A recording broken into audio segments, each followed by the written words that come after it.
ಅಂತೀಯ? ನೀವಂದ್ರೆ ಇಷ್ಟ ಮಾವ. ಐಸ್ ಕ್ರೀಮ್ ಕೊಡಿಸ್ತೀರಾ, ಚಾಕ್ಲೇಟ್ ಕೊಡಿಸ್ತೀರಾ, ಜೊತೆಗೂ ಪಿಜ್ಜಾ ಕೊಡಿಸ್ತೀರಾ. ಅದಕ್ಕೆ ನೀವಂದ್ರೆ ಇಷ್ಟ. ಆರೋಗ್ಯ ಹಾಳಾಗೋದಕ್ಕೆ ಏನೆಲ್ಲ ತಿನ್ಬೇಕು ಎಲ್ಲ ತಿಂತಿದ್ಯಾನು? ನಾನು ಅದನ್ನೆಲ್ಲ ಕೊಡ್ಸಿದ್ರೆ ನೀನು ಊಟನೇ ಮಾಡಲ್ವಂತೆ, ಯಾಕೆ? ಇನ್ನೆಲ್ಲ ಯಾರು ಹೇಳಿದ್ರು? ಊಟ ಮಾಡ್ತೀನಲ್ಲ. ವಿಷಯ ಏನ್ ಗೊತ್ತಾ ಮಾಮ, ಈ ಅಮ್ಮಂದ್ರಿಗೆ ಮಕ್ಕಳು ಇಷ್ಟಿಷ್ಟು ಊಟ ತಿನ್ಬೇಕು, ಅವಾಗ ಖುಷಿ ಆಗುತ್ತೆ. ಹ್ಞೂ ಮತ್ತೆ ನೋಡು ಹೆಂಗ್ ಒಣ್ಕೊಂಡಿದ್ಯಾ ಅಂತ ಒಂಚೂರು ಚೆನ್ನಾಗಿಲ್ಲ. ನೀನು ಕೋತಿ ತಡೆ ಇದ್ಯಾ, ಆಮೆ ತಡೆ ಇದ್ಯಾ? ದೊಡ್ಡವ್ರಾಗೆಲ್ಲ ಮಾತಾಡ್ತಾರ? ಸಾರಿ ಕೇಳು. ನಿನ್ಗೆ ಮಾಡ್ತೀನಿ ಇರು. ಮಾಮ ಇವನು ಕೆಟ್ಟವನು, ಅವನು ಒಳ್ಳೆಯವನು. ಪರವಾಗಿಲ್ವೇ, ನಾನು ಒಳ್ಳೆಯವನ. ನಾನು ನಿನ್ಗೇನು ಕೊಡ್ಸಲ್ವಲ್ಲ? ಇಷ್ಟು ಗೊತ್ತಾಗಲ್ವಾ ನಿನ್ಗೆ? ಏನೇ ಕೊಡ್ಸಿದ್ರು ಮನೇಲಿ ಹೇಳಲ್ಲ ಅಂತಾಳೆ, ಅದಕ್ಕೆ ನಿನ್ನ ಕಂಡ್ರೆ ಅವಳಿಗೆ ಇಷ್ಟ. ಮಾಮ ಇವ್ರು ಮನೆಗೆ ಬಂದ್ರೆ ಏನು ತಿನ್ನಕ್ ಬಿಡಲ್ಲ, ಕೈಯಿಂದ ಎಲ್ಲ ಕಿತ್ಕೊಂಡ್ ತಿಂತಾನೆ.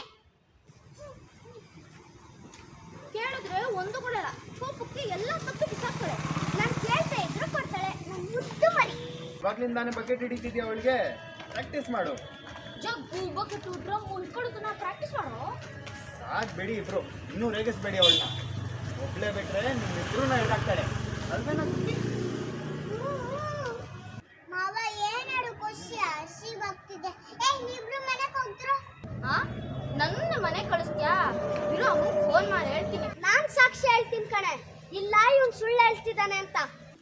ಇವಳಿಗೇನಾದ್ರೂ ಹುಷಾರ್ ತಪ್ಪಲಿ ಇದೆ ನಿಂಗೆ. ಇವತ್ತು ಸಂಡೇ ಅಮ್ಮ ಮನೆಯಲ್ಲಿ ಪಲಾವ್ ಮಾಡಿದಾರಂತೆ, ಬೇಗ ಬರಕ್ಕೆ ಹೇಳಿದ್ದಾರೆ. ಪಲಾವ್ ನನ್ಗೆ ತುಂಬಾ ಇಷ್ಟ. ಬಕೆಟ್ಟು ಅಲ್ಲ ದೊಡ್ಡ ಸಿಂಟೆಕ್ಸ್ ನೀನು. ಪಲಾವ ಯಾರ್ಗ್ ಬೇಕದು, ಹೋಗು. ವಾಡ್ ಬಂದ್ರೆ ಸಾಕು, ಉಪ್ಪಿಟ್ಟು, ಚಿತ್ರಾನ್ನ, ಪಲಾವು, ವಾಂಗಿಬಾತು ಅಷ್ಟೇ ನಮ್ಮ ಜಸ್ಟಲ್ಲಿ ಇರೋದು ತಿಂಡಿ. ಮತ್ತೆ ದೇಶಕ್ಕಾಗೋಷ್ಟು ದೇಹಕ್ಕಾಗೋಷ್ಟು ಶಕ್ತಿ ಅದರಲ್ಲೇ ಇದೆ. ಇವತ್ತು ನೀನು ನಾನು ಹೇಳ್ದಂಗೆ ಕೇಳಬೇಕು, ಅರ್ಥ ಆಯ್ತಾ? ಮೋಸ.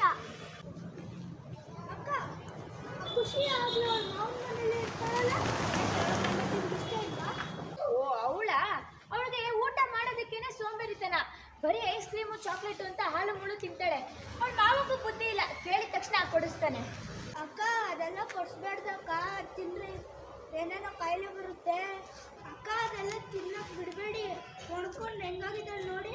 ಅಕ್ಕ ಹೇಳಿದ್ರೆ ಕೇಳೋದಿಲ್ಲ, ನನ್ನಿಷ್ಟ ಅಂತಾಳೆ. ಅಯ್ಯೋ ಬಿಡೋ, ಅವಳ ಬಗ್ಗೆ ನಾನು ಯಾಕೆ ಜಾಸ್ತಿ ಯೋಚನೆ ಮಾಡಲಿ. ಒಂದಿನ ಆರೋಗ್ಯ ಕೆಟ್ಟು ಹಾಸ್ಪಿಟ್ಲಿಗೆ ಸೇರ್ತಾಳಲ್ಲ, ಅವಾಗ ಅವಳಿಗೆ ಬುದ್ಧಿ ಬರುತ್ತೆ. ಅವಳಿಗೆ ಸೂಜಿ ಅಂದ್ರೇನೆ ಭಯ ಕಣೋ. ಡಾಕ್ಟರ್ ಇಂಜೆಕ್ಷನ್ ರೆಡಿ ಮಾಡ್ತಿದ್ದಂಗೆ ಎಸ್ಕೇಪ್ ಆಗೋಗ್ತಾಳೆ. ಆದ್ರೂ ಅಕ್ಕ ಮಕ್ಳನ್ನ ಸ್ವಲ್ಪ ಹುಷಾರಾಗಿ ನೋಡ್ಕೋಬೇಕು. ಕೇಳಿದ್ರೆ ಯಾಕೆ ಕೊಡಿಸ್ಬೇಕು? ಹೆತ್ತವ್ರಿಗೆ ಗೊತ್ತು ಕಣೋ, ಮಕ್ಳನ್ನ ಸಂಭಾಳಿಸೋದು ಎಷ್ಟು ಕಷ್ಟ ಅಂತ. ನಮ್ಮನೆಯಲ್ಲೂ ನನ್ನ ತಂಗಿ ಇದ್ದಾಳೆ, ಏನಾದರೂ ಕೊಟ್ಟಿಲ್ಲ ಅಂದರೆ ಕಿಟಾರ ಅಂತ ಕಿರ್ಚ್ತಾಳೆ. ಆಮೇಲೆ ಊಟನೇ ಮಾಡಲ್ಲ, ಮುಚ್ಕೊಂಡೋಗಿ ಸೈಡಲ್ಲಿ ಕೂತಿರ್ತಾಳೆ. ಆಮೇಲೆ ಪಕ್ಕದವ್ರ ಮನೆ ಹತ್ರ ಹೋಗಿ ಭಿಕ್ಷೆ ಬಿಟ್ಟು ತಿಂತಾಳೆ. ಅವಾಗ ಯಾರ ಮನೆಗೆ ಹೋಗೋದೇಳು? ನಮ್ಮದೇ ತಾನೆ. ಅದಕ್ಕೆ ಕೇಕ್ಗಳಿಂದೆಲ್ಲ ಅವಳಿಗೆ ಕೊಡ್ಸೋದು. ಅಕ್ಕ ನಾನೇನಾದ್ರೂ ಹೋಗಿ ಮಾಡಿದಿದ್ರೆ ಮಳೆ ಬರುವಾಗ ನನ್ನ ಮನೆಯಿಂದ ಆಚೆ ಹಾಕ್ಬಿಡೋರು. ಹುಡುಗರ ಹತ್ರ ನಾನು ರಾಗಿ ಮುದ್ದೆ, ಚಪಾತಿ, ರೊಟ್ಟಿ, ಉಪ್ಪಿಟ್ಟು ಏನು ಕೊಟ್ಟರು ತಿಂತಿದ್ದೆ. ಇವಾಗ ಅದೇ ಅಭ್ಯಾಸ ಆಗೋಗಿದೆ. ಎಲ್ಲ ಪೇರೆಂಟ್ಸು ಹಾಗೆ ಮಾಡೋಕ್ಕಾಗುತ್ತಾ? ಪೇರೆಂಟ್ಸು ಸ್ವಲ್ಪ ಬುದ್ಧಿ ಉಪಯೋಗಿಸಿದ್ರೆ ಚೆನ್ನಾಗಿರುತ್ತೆ. ಗಿಡವಾಗಿ ಬಗ್ಗದ್ದು ಮರವಾಗಿ ಬಗ್ಗಿತ್ತೆ ಅಂತ ಗಾದೆನೇ ಇದೆ. ಅದೆಲ್ಲ ಬಿಡು, ನೀನ್ಯಾಕೆ ಸೀರಿಯಸ್ ಆಗಿ ಮಾತಾಡ್ತಾ ಇದೆಯಾ? ಅಮ್ಮ ಹೇಳಿದ ಮಾತೇನೋ ಕೇಳ್ತೀಯಾ? ನಾನು ಹೇಳಿದ ಮಾತು ಏನಾಯ್ತು? ಅಕ್ಕ ಏನೋ ಚೆನ್ನಾಗಿ ಹೇಳ್ತಾ ಇದ್ದೀನಿ ಅನ್ಸುತ್ತೆ.